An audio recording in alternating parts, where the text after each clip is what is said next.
Wonosobo berasal dari bahasa Sanskerta, Wauna dan Seba, artinya sebuah tempat bertemunya para pandita dari berbagai penjuru dunia melalui pantai utara Jawa, Kabupaten Batang.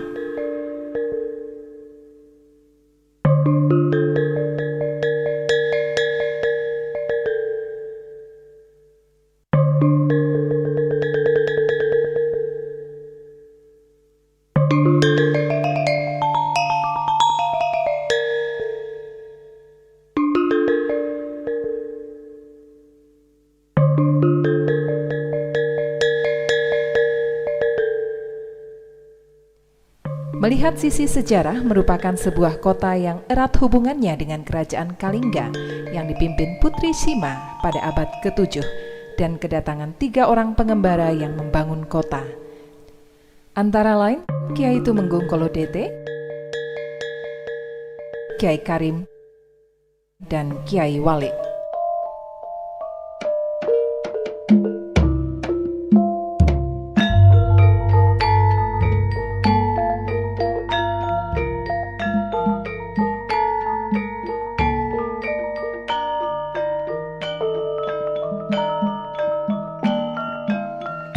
Menyimak sejarah masa lampau Kabupaten Wonosobo, kita diingatkan 3 winasis tokoh pilar, Kiai Kolodete, Kiai Karim, dan Kiai Walik, yang pada awal abad ke-17 ketika kerajaan Mataram Islam mulai berkembang. Seiring dengan itu, 3 tokoh ini membuat posisi mendirikan pemukiman. Kiai Kolodete di dataran tinggi Dieng, Kiai Karim di Kalibeber, dan Kiai Walik di Kabupaten Wonosobo, merupakan konfigurasi yang sangat tepat membangkitkan semangat pendirian Kabupaten Wonosobo hingga saat ini.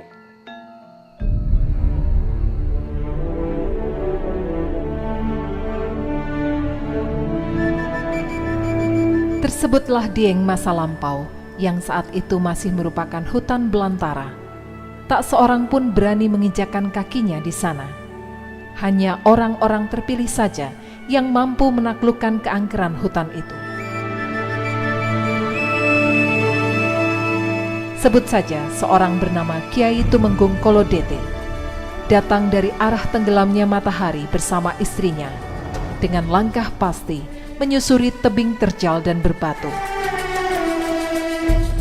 Tampak jelas garis wajahnya yang tegas, menunjukkan jati dirinya seorang yang sakti mandraguna. Cerita tutur tinular, beliau sangat berperan dalam pendirian pemukiman baru yang kini dikenal dengan nama Wonosobo.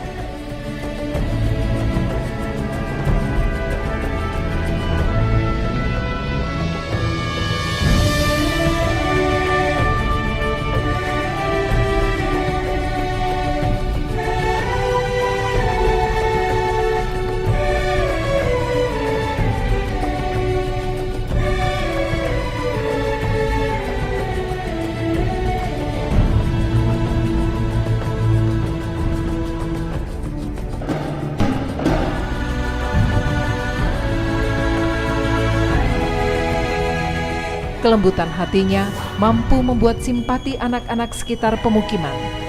Sampai kini dimitoskan keberadaan anak yang berambut gembel di lereng Dieng adalah titisannya. Hingga akhir hayatnya bermukim di dataran tinggi Dieng sebagai penguasa di sana.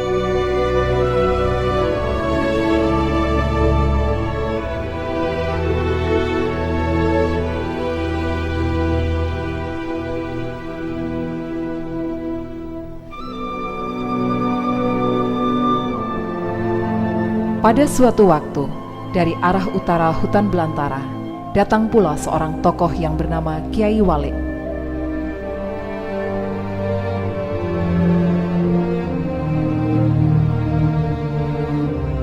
Sosok yang halus dan santun menapakkan langkah demi langkah pada tanah merah di kawasan angker itu. Sesekali, angin semilir berhembus, menghantar perjalanan panjang menuruti kata hati dan naluri untuk mengubah hutan angker menjadi pemukiman.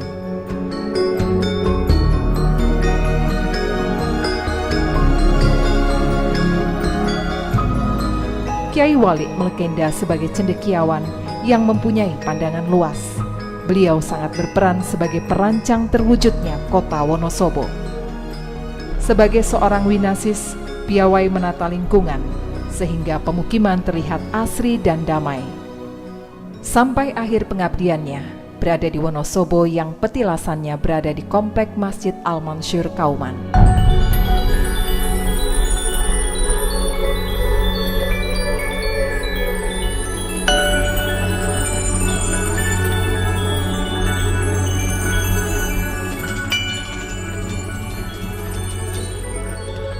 Nun jauh di sana, dari arah matahari terbit yang berbalut kabut dan gerimis, Kyai Karim dengan tenang menyusuri jalan setapak di kawasan sebuah telaga yang perawan.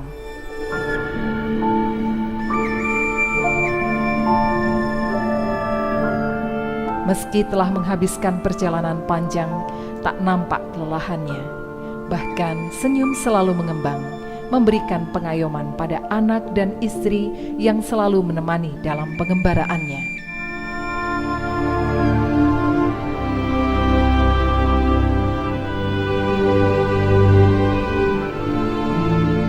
Sebagai seorang pemikir, beliaulah yang mampu meletakkan sendi-sendi dasar sebuah pemerintahan, sehingga roda perekonomian dan kehidupan masyarakatnya tertata dengan baik.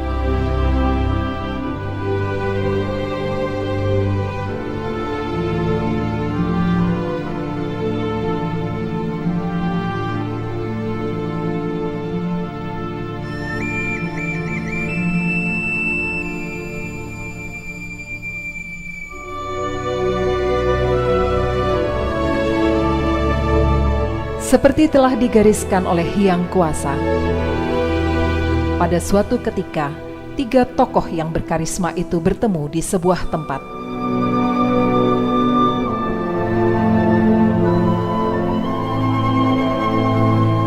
Ketiganya bermusyawarah dan sepakat dengan keahlian masing-masing untuk membangun sebuah pemukiman yang sampai sekarang disebut sebagai Wonosobo.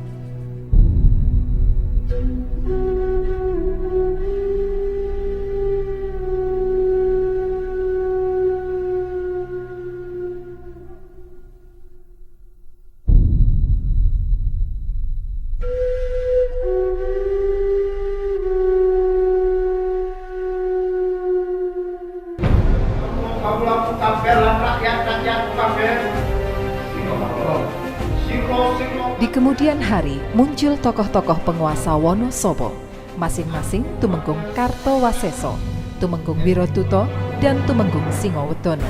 Bakalan katakan Boro Walondu itu pepanggih paman piye paman? Menawi dalem sampun semadya sinuwun. Pejah kesang kangge Wonosobo sinuwun. Menawi panjenengan pripun? Pada sebuah pertemuan di ruang Ageng Paseban, Tumenggung Kartowaseso memberikan sabda kepada para prajuritnya. Disebutkan, berdasar wangsit yang diterima dalam olah batin, bahwa suatu saat Belanda akan masuk dan menguasai wilayah kekuasaannya di Selomerto. Oleh karenanya, minta kesiapan untuk memeranginya. Gayung bersambut, para kaulo prajurit siap untuk menghadapi pasukan Belanda. Silo kabeh lan rakyat-rakyatku kabeh wis padha sagu mentokake Purwalondo kang bakal jajal kota Wonosobo. Kula dina saiki gegaman popo kang dibuanani pur masyarakat. Ayo kota Wonosobo dipertokake.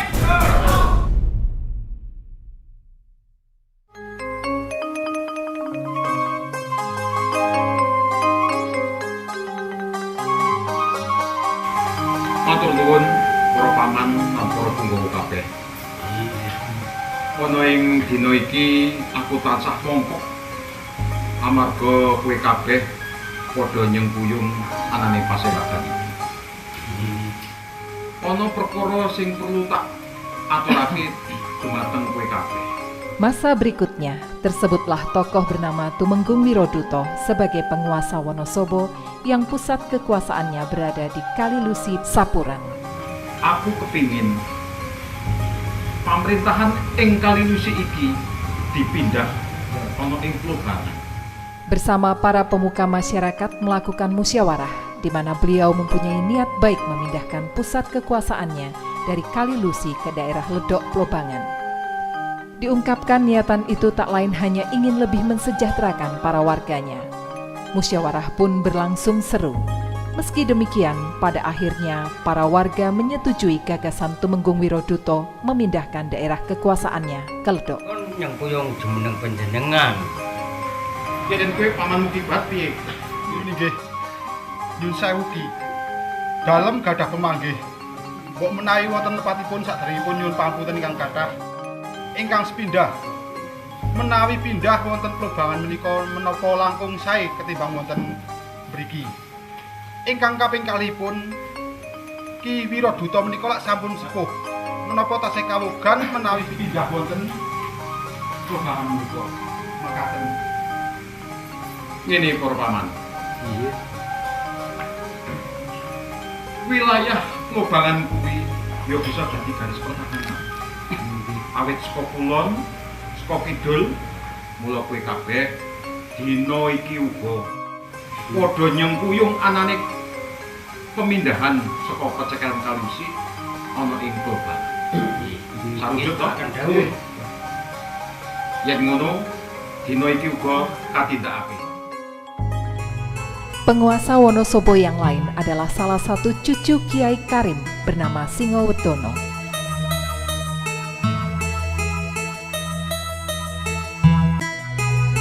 Dikisahkan pada pertemuan di sebuah padepokan, tanpa diduga, datanglah seorang utusan dari kerajaan Mataram menghaturkan surat wasiat yang berisikan pemberitahuan bahwa atas jasanya kepada Mataram, beliau Singowedono mendapatkan hadiah berupa satu tempat di Selomerto dan bergelar menjadi Tumenggung Jogonegoro.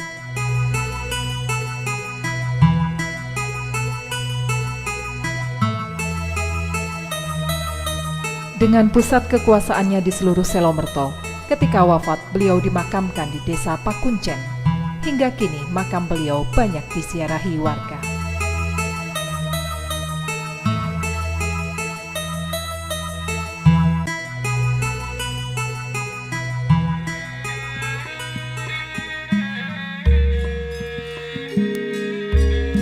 Pada awal abad ke-18, Islam berkembang dibawa oleh seorang ulama besar, Kiai Asmoro Sufi, yang merupakan menantu penguasa Tumenggung Wiroduto yang berkuasa di Kalilusi Pecekelan dengan momentum mendirikan sebuah masjid di Bendosari Sapuran, dan diyakini berhasil menurunkan banyak ulama dan kiai seperti Kiai Ali Bendosari, Kiai Abdul Fatah, Kiai Mansur, hingga sampai ke Kiai Haji Muntaha Al-Hafidh. Yang kita yakini para kiai ulama tadi yang merupakan tokoh-tokoh kunci bagi pembentukan karakter masyarakat di kabupaten ini.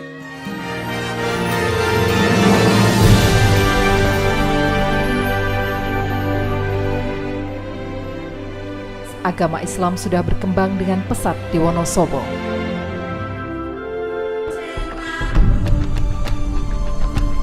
Salah satu tokohnya bernama Kiai Asmoro Sufi yang tak lain menantu Tumenggung Wiroduto.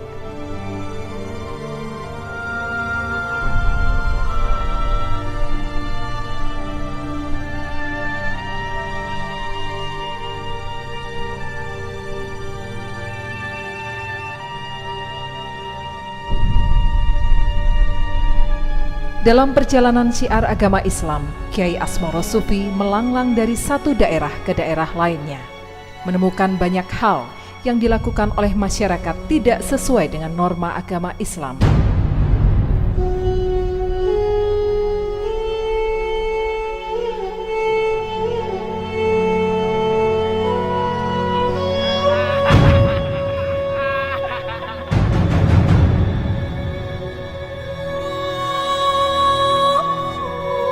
Banyak masyarakat kehilangan arah angin peradaban.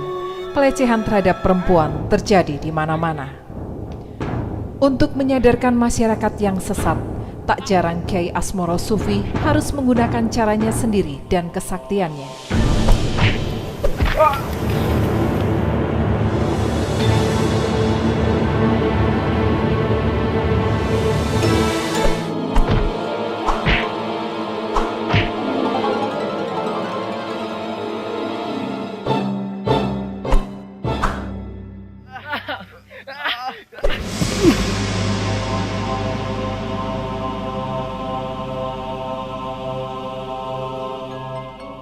Pada akhirnya mereka sadar, lalu mengikuti jejak Kiai Asmoro Sufi dalam syiar agama Islam dan membangun masjid di Bendosari.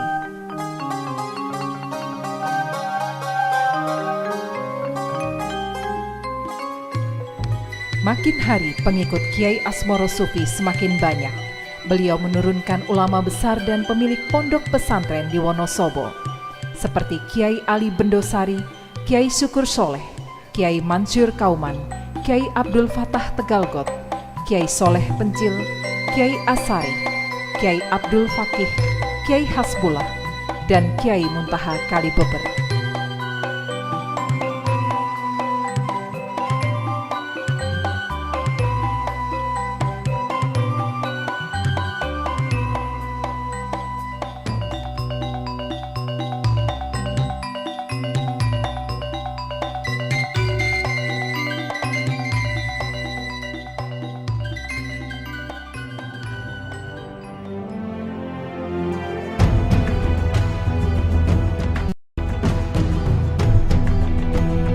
Hari terus berganti, waktu berjalan seiring kemajuan peradaban manusia.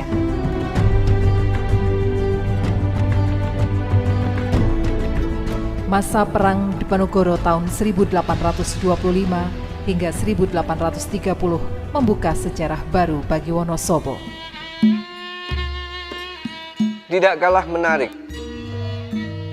sosok seorang Seconegoro yang memiliki nama asli Kiai Muhammad Ngarpah merupakan prajurit pengikut setia Pangeran Diponegoro yang berhasil menghadang dan menghancurkan bala tentara Belanda, dan atas jasa dan keberaniannya pada bulan Juli 1825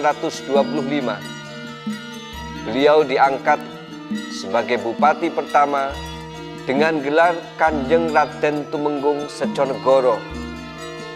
Sekaligus momentum kemenangan ini dijadikan sebagai hari jadi Kabupaten Wonosobo.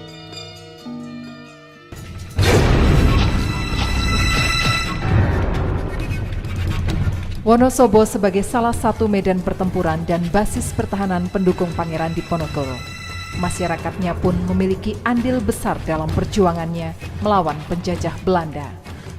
Beberapa medan pertempuran yang menandai perjuangan pasukan pendukung Pangeran Diponegoro tersebar di beberapa desa, seperti Desa Gowong, Ledok Sapuran, Pelunjaran Kertek, dan sebagainya.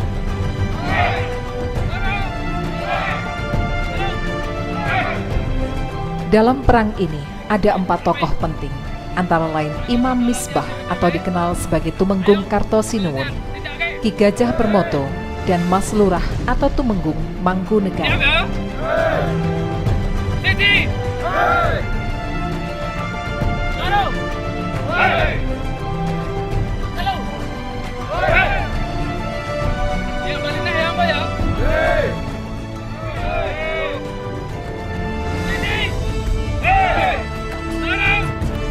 Tokoh Imam Misbah, beliau sangat ahli dalam merancang strategi perang menggunakan senjata. Dengan penuh kesabaran, selalu mengajarkan para prajuritnya bagaimana cara perang menggunakan senjata dengan baik untuk melawan penjajah. Ayo, para sedulur, latihan meneh.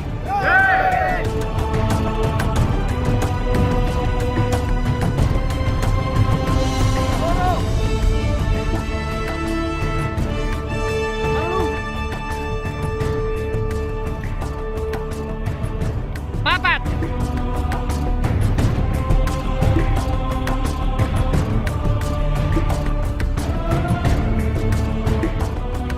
Ki Gajah Permoto, sosok yang berwibawa, dikenal sebagai ahli bela diri tenaga dalam dan kebal terhadap senjata tajam. Beliau juga mampu melumpuhkan lawan tanpa menyentuh. Oleh karenanya, semua prajurit dibekali ilmu kanuragan untuk menghadapi pasukan Belanda.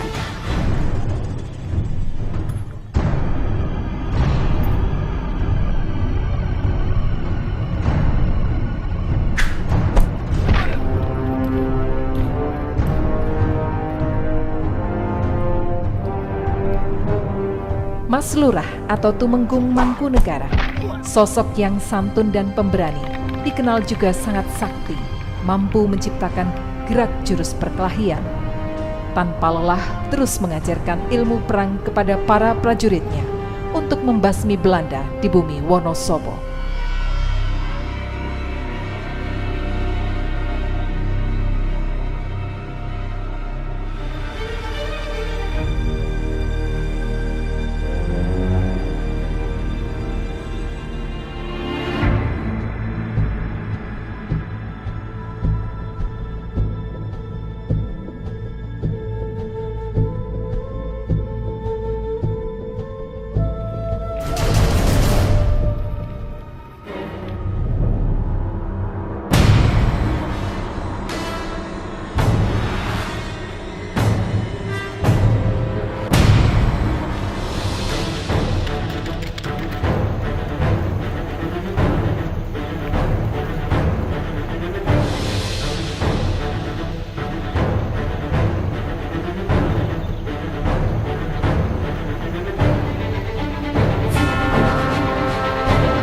Tokoh terakhir yang menjadi andalan dan paling berperan dalam beberapa medan pertempuran bernama Ki Ngarpah.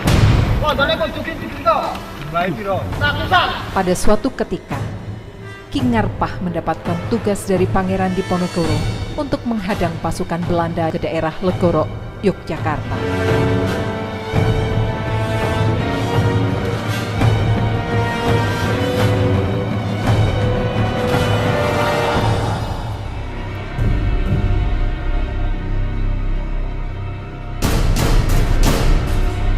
Dengan segala semangat dan berbekal kesaktiannya, lalu minta kepada Ki Mulyo Sentiko untuk mendampingi memimpin pasukan pendukung Pangeran Diponegoro. Maka terjadilah perang sengit yang berlangsung cukup lama. Dalam pertempuran ini, pasukan Belanda yang bersenjatakan senapan dihadang oleh prajurit panah.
Pada akhirnya, perang dimenangkan oleh prajurit Ki Ngarpah. Tercatat ratusan tentara Belanda tewas, termasuk 4 orang tentara Eropa. Selain itu berhasil pula merampas emas lantakan senilai 28.000 gulden uang 5 laksa.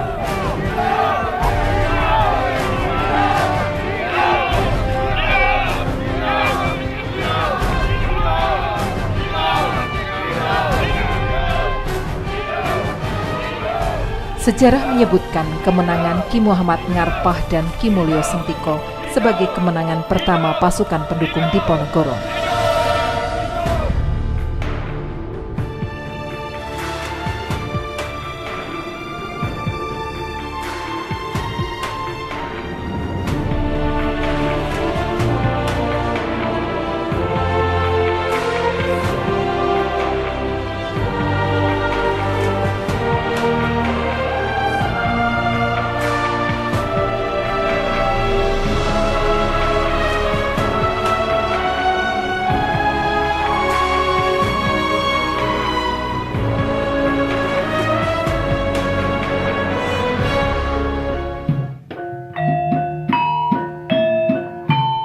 Sebagai ungkapan rasa syukur atas kemenangannya, Seconegoro memberikan penghiburan pada para prajuritnya dengan mendatangkan hiburan seni tradisional Lengger.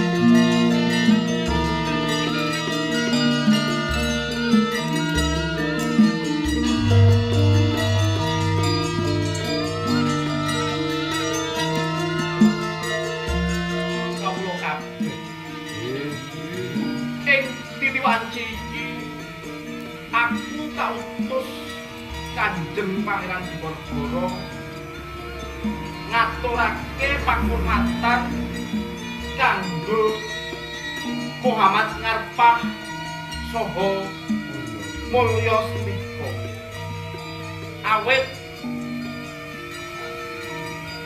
mrantas bangsa Walanda ing alas Loporo. Mula kuwi Muhammad Ngarpah kawisuda dadi Bupati Wonosobo kanthi gelar Tumenggung Seconegoro.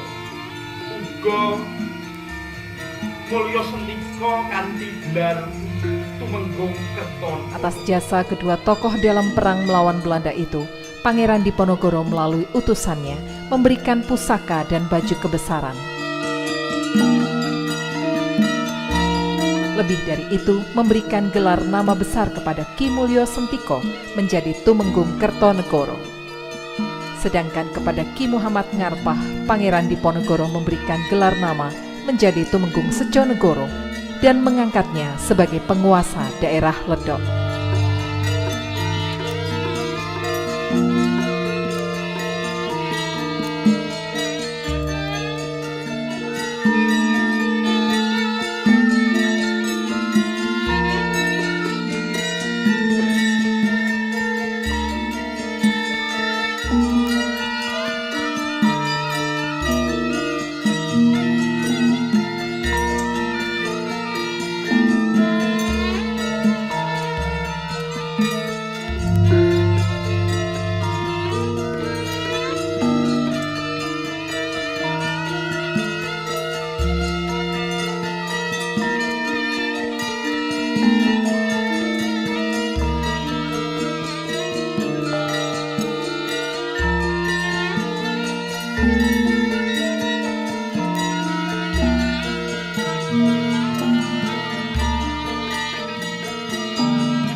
Beberapa waktu berselang, pertempuran kembali pecah di daerah Ledok.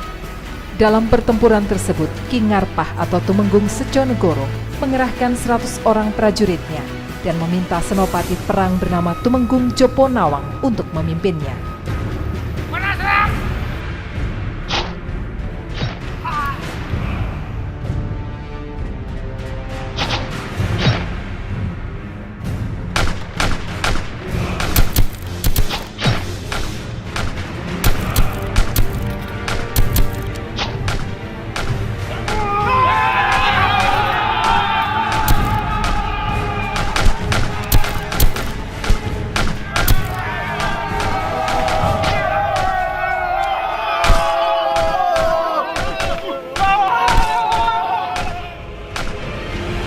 Di akhir pertempuran, banyak tentara Belanda yang tewas terkena senjata dari para prajurit Seconegoro.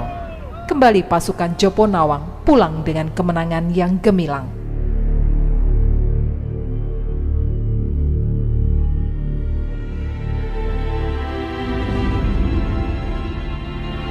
Dino iki kita bakal gempur Benteng Walanda. Jeneng sira maju karo pasukan Bedil. Banjur jeneng sira nggawa pasukan panah. Mengko yen Benteng Walanda kuwi wis rada rapuh, ingsun karo Kakang Mulya ingkang maju saka ngarep. Benteng iki kudu bisa digempur. Ana pitakon? Ampun. Yen wis jelas jeneng sira enggal tidakno. Sedika. Mangkat. Kakang Mulya karo ingsun liwat ngarep. Nggih, monggo.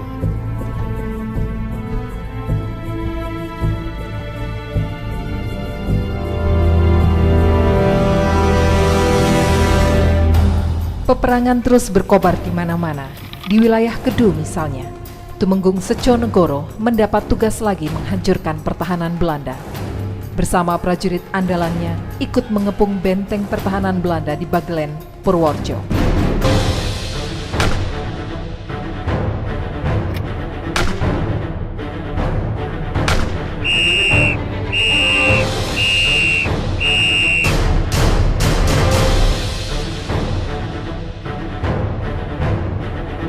Kurang ajar, orang pribumi sudah berani menghancurkan benteng ini. Kamu, siap kamu siap? Ikut aku. Siap.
kabeh.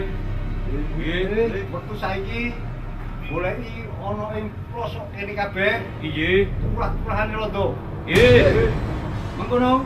Iya. Sejonegoro menyusun strategi perang, menggempur benteng dari arah selatan.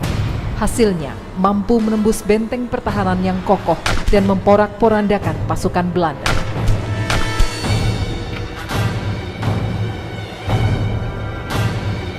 Berakhir dengan terbunuhnya pimpinan pasukan Belanda bernama Letnan Brunch.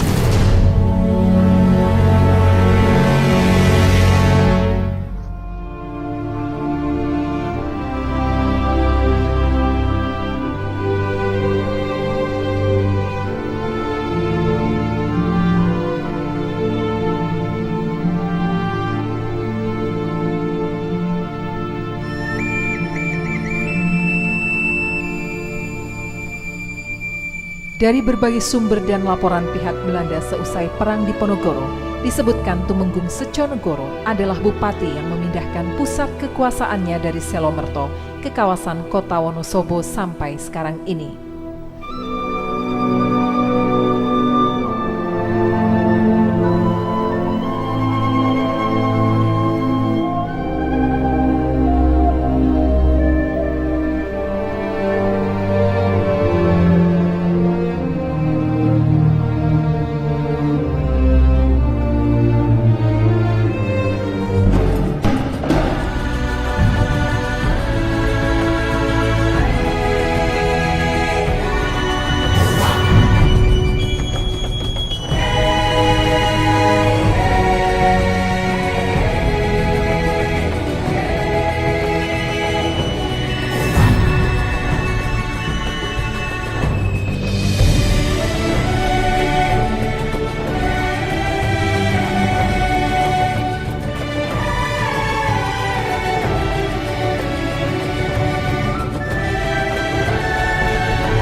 Dari hasil seminar hari jadi tanggal 2 April 1996 yang dihadiri dari peneliti tim Fakultas Sastra UGM, Dr. Joko Suryo, dan pihak terkait seperti pimpinan DPRD, para sesepuh dari berbagai kota, disepakati hari jadi Kabupaten Wonosobo jatuh pada tanggal 24 Juli 1825.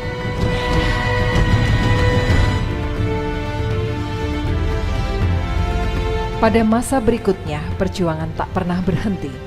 Tumenggung Sejonegoro bersama tokoh lain seperti Ki Muhammad Bahrawi atau Muhammad Ngusman di Sabah, Muhammad Salim Ngabdul Latif, dan Kiai Ngabdul Radab terus mengobarkan semangat perjuangannya.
Demikian gambaran singkat mengenai sejarah Wonosobo. Semoga jerih payah dan semua upaya maksimal yang telah dilakukan menjadi pelajaran dan suri tauladan bagi generasi kita dan selanjutnya bagi pembangunan Wonosobo hari ini dan masa depan.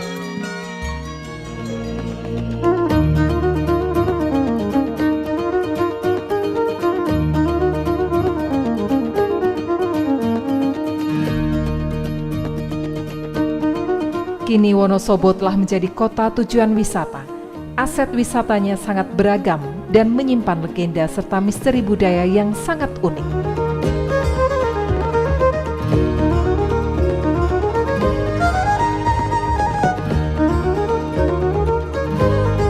Sang Pencipta telah menganugerahi Wonosobo kekayaan alam yang bisa dimanfaatkan sebagai daya tarik wisata. Siapapun dan dimanapun tahu bahwa Kabupaten Wonosobo ini memiliki satu anugerah dari Tuhan Yang Maha Esa berupa keindahan alam yang ditopang dengan kekayaan budaya berupa seni tradisional maupun yang lainnya yang sangat indah dan sangat banyak.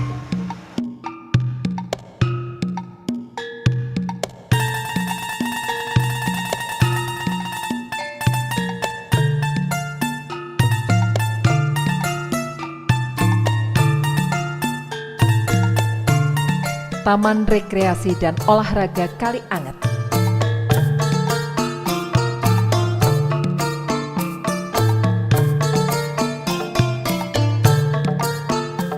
Hanya berjarak 3 km dari pusat kota. Di sini terdapat fasilitas olahraga dan pemandian air panas alami. Airnya mengandung asam sulfat yang berkhasiat untuk menyembuhkan berbagai macam penyakit, seperti penyakit kulit, gatal, pegal linu, dan lain-lain. Telaga Menjer.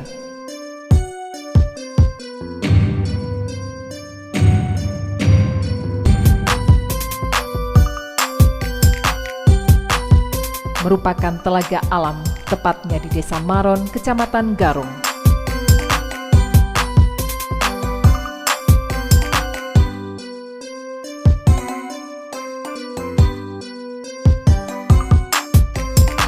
Selain digunakan sebagai pembangkit listrik tenaga air, juga dimanfaatkan untuk wisata alam.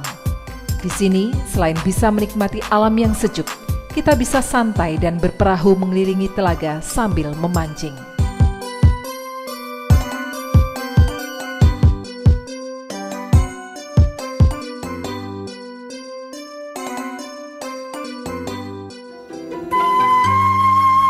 Agrowisata Tambi.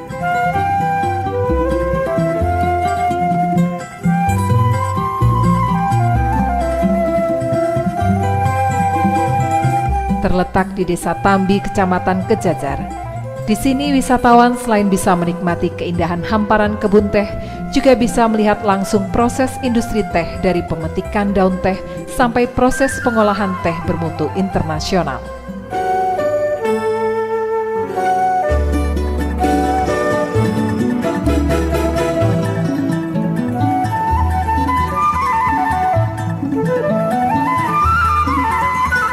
Selain itu, ada beberapa fasilitas seperti lapangan tenis dan pondok wisata yang cocok untuk keluarga. Gardu Pandang Tieng.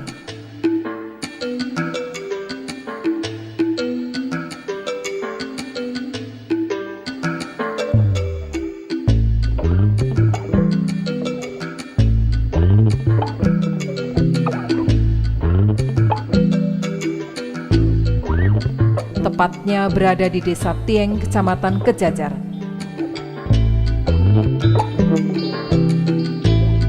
Pada ketinggian 1.700 di atas permukaan laut, kala pagi menjelang, kita bisa menikmati pemandangan terbitnya matahari yang muncul dari balik gunung dengan cahaya keemasan yang disebut Golden Sunrise.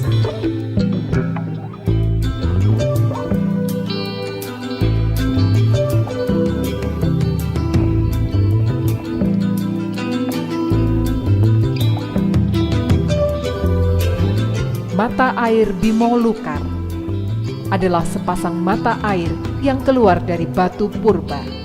Menurut cerita pewayangan, air di sini sebagai media Sang Bima Sena, Satria Pandawa, mensucikan diri dalam mencari ilmu kesaktian. Oleh masyarakat, diyakini bisa membuat seseorang awet muda bila mandi atau cuci muka di mata air Bimo Lukar. Dataran tinggi Dieng.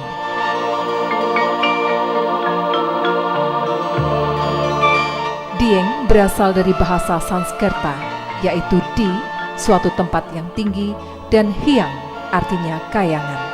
Maka Dieng artinya tempat bersemayamnya dewa-dewi. Terletak di atas ketinggian 2093 meter di atas permukaan air laut dengan suhu antara 10 hingga 15 derajat Celcius. Dieng dalam bahasa Jawa bisa diartikan sebagai adi tur aing atau indah dan unik.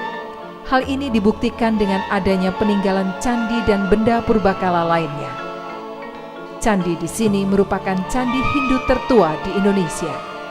Pada masa kejayaan Kerajaan Kalingga yang dipimpin oleh Putri Shima. Telaga Warna terbentuk dari kepundan gunung berapi yang sudah tidak aktif pada masa Dieng Purba. Melalui proses alam yang panjang, jadilah sebuah telaga yang mengandung belerang. Dinamai Telaga Warna karena setiap saat warna air di telaga ini berubah karena di dasar telaga terdapat spektrum warna yang beragam. Ini semua merupakan tanda kebesaran Sang Pencipta alam.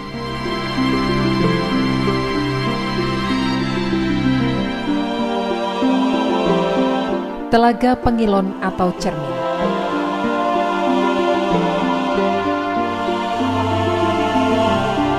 Letaknya bersebelahan dengan Telaga Warna. Airnya sejuk dan berkilau bagaikan cermin, sehingga masyarakat menyebutnya sebagai Telaga Pengilon atau Telaga Cermin. Telaga ini mempunyai mitos yang berkait dengan cerita Mahabharata. Mitos lain menyebutkan telaga ini juga ada kaitannya dengan legenda Cupu Manik Astagina. Selain telaga, ada pula gua-gua yang unik. Gua Jaran.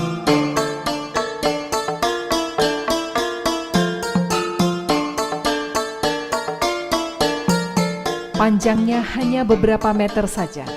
Gua yang terjadi dari bentukan batu alam ini dipercaya bisa mendatangkan berkah bagi pasangan suami istri yang belum dikaruniai anak. Jika berdoa di sini dengan sungguh-sungguh, bisa dikaruniai turunan.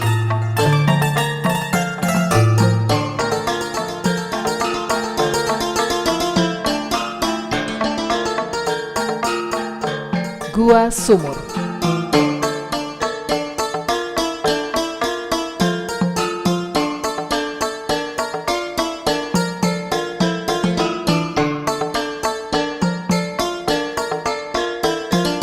Di dalam gua ini banyak umat Hindu melakukan ritual muspe, mabakti atau medak tirta. Di tempat ini pula terdapat sumber air suci yang disebut sebagai Tirta Perwitasari atau air kehidupan yang diyakini mempunyai tuah bisa membantu mengobati sakit non-medis dan menjadikan awet muda jika membasuh muka dan mandi dengan air Perwitasari. Gua Semar.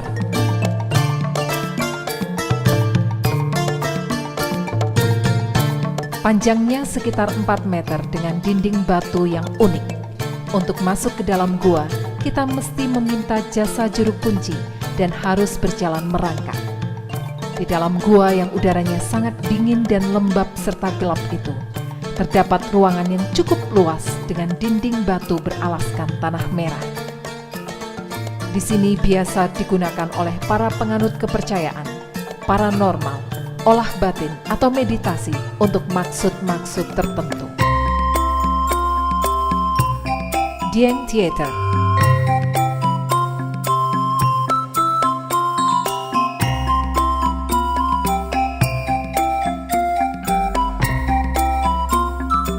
Adalah sebuah tempat pusat interpretasi potensi alam dan budaya di kawasan dataran tinggi Dieng. Diharapkan bisa jadi magnet yang kuat untuk pengembangan pariwisata Jawa Tengah.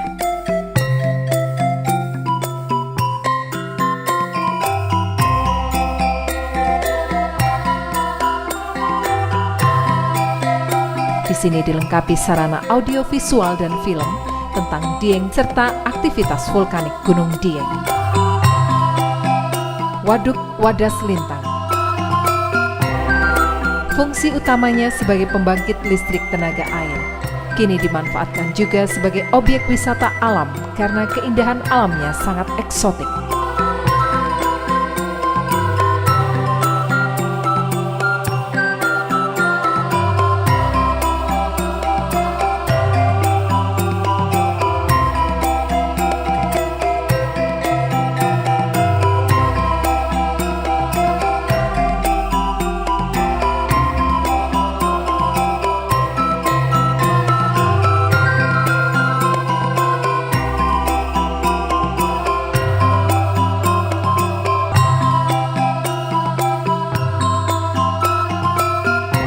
Tidak jauh dari waduk, terdapat curug atau air terjun yang dikenal dengan nama Curug Winong.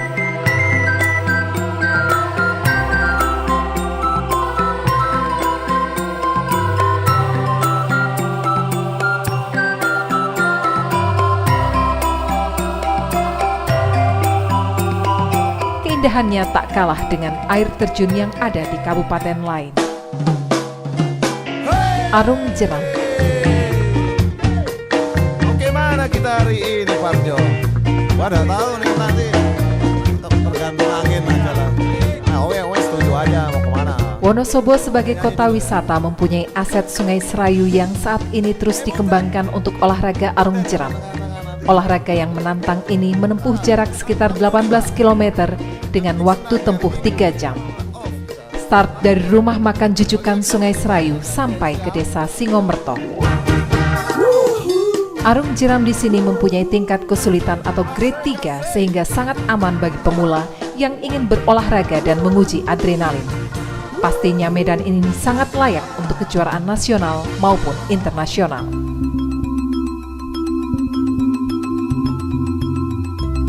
Mie ongklok.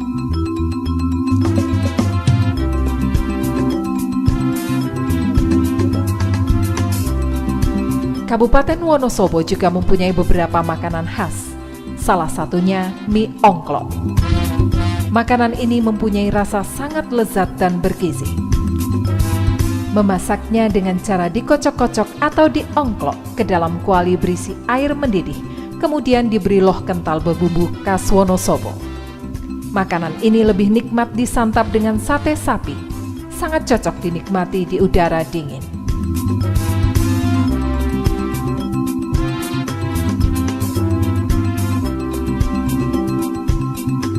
Buah carica adalah sejenis buah pepaya yang berukuran lebih kecil dari pepaya biasa. Uniknya, pohon carica hanya bisa tumbuh di dataran tinggi Dieng saja. Buah ini dimasak tanpa bahan pengawet. Rasanya sangat manis dan segar, dijual dalam kemasan botol selai.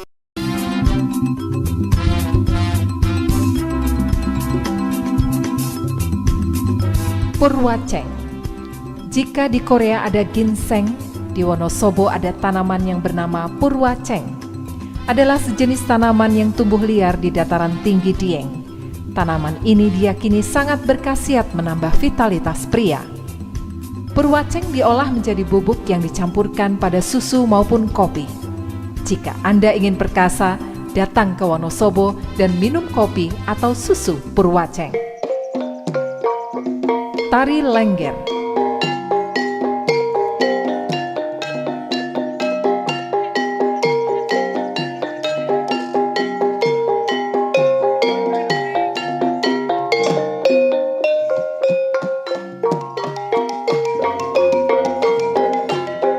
Kabupaten Wonosobo selain kaya dengan panorama alam dan kuliner, juga punya seni tari bernama Tari Lengger.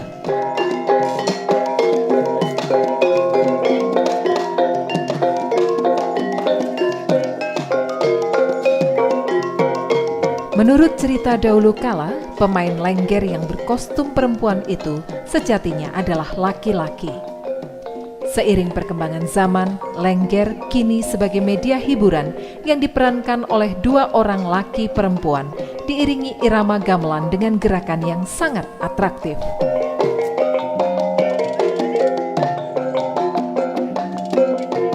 Cerita rakyat menyebutkan tari ini terkait dengan legenda Kerajaan Kediri. Tari ini sejatinya mempunyai filosofi yang artinya elingo nger, yang mempunyai makna ingatlah nak. Pesan ini mengandung maksud agar kita ingat pada Sang Pencipta alam dan berbuat baik pada sesama. Musik bundengan.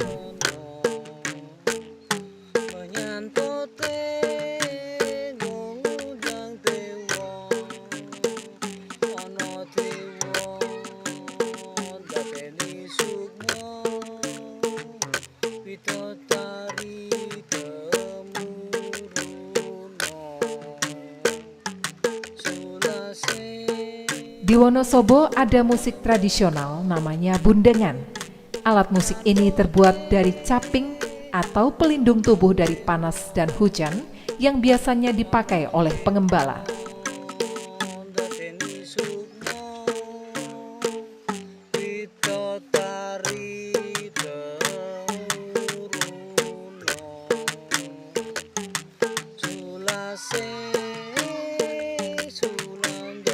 Alat musik bundengan ini mempunyai nada dan irama slendro. Pada zaman dahulu, musik ini sering dimainkan oleh para pengembala yang mengisi waktu luangnya saat mengembalakan ternaknya.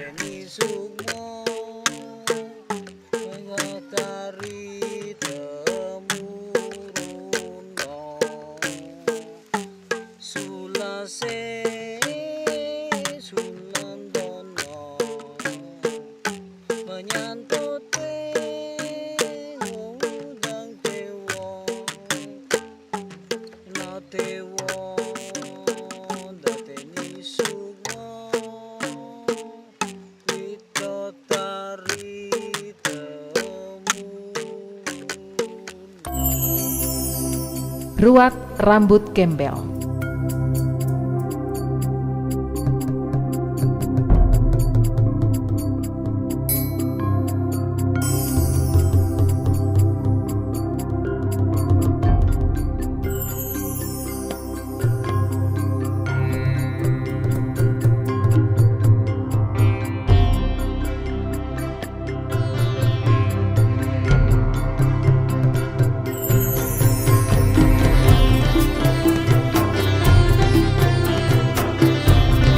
Ini merupakan spesial tradisi turun-temurun yang paling populer dan masih terus dilestarikan oleh masyarakat lereng Dieng.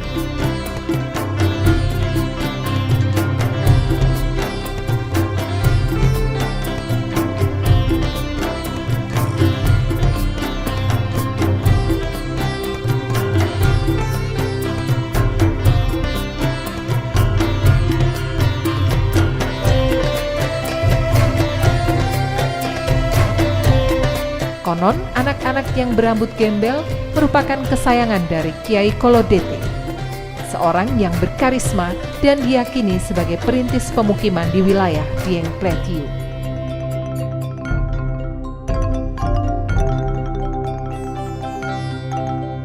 Dalam upacara ini biasanya si anak meminta sesuatu, entah berbentuk barang, makanan, maupun permintaan lainnya, yang semua harus bisa diadakan atau dituruti oleh orang tuanya. Jika permintaan si anak tak dipenuhi, diyakini gembel yang menempel akan tumbuh lagi. Rambut-rambut gembel yang dilambangkan sebagai bala atau sukerto yang telah dipotong, lalu dilarung di Telaga Warna.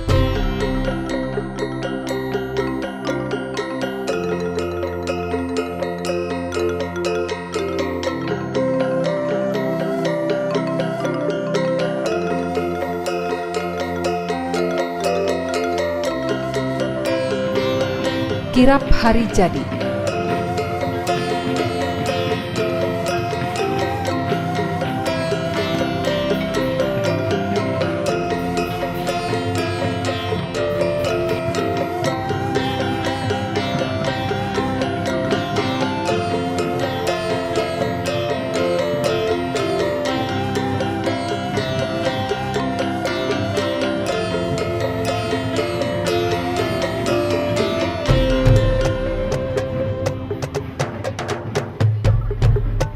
Adalah upacara tradisional yang diselenggarakan setiap tahunnya pada tanggal 24 Juli.